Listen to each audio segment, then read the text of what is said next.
Birmingham UK سے نیکی کی دعوت عام کرنے کے لیے بصورت مدنی قافلہ ذمہ داران دعوت اسلامی اور عاشقان رسول نگران ویلز UK کے ہمراہ ویلز کی سٹی کارڈف پہنچے، جہاں دوران مدنی قافلہ سنتوں آداب سیکھنے سکھانے سمیت دیگر حلقوں کا بھی سلسلہ رہا، جبکہ مبلغین دعوت اسلامی نے شرکائے مدنی قافلہ کی دینی کاموں کے حوالے سے رہنمائی کرتے ہوئے انہیں بھی دینی کاموں میں حصہ لیتے رہنے کا ذہن دیا۔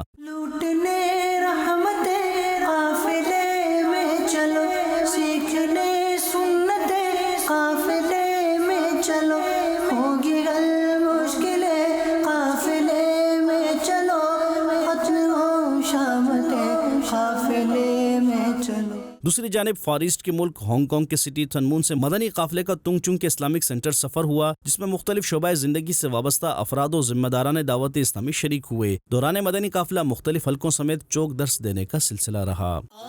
مدنی قافلے میں ہم کریں مل کر سفر، آؤ مدنی قافلے میں ہم کریں مل کر سفر۔ ادھر افریقی ملک موزمبیق کی سٹی نمپولا میں بھی عاشقان رسول کا مدنی قافلے میں سفر ہوا، جس دوران مقامی عاشقان رسول کے درمیان نیکی کی دعوت بھی عام کی گئی۔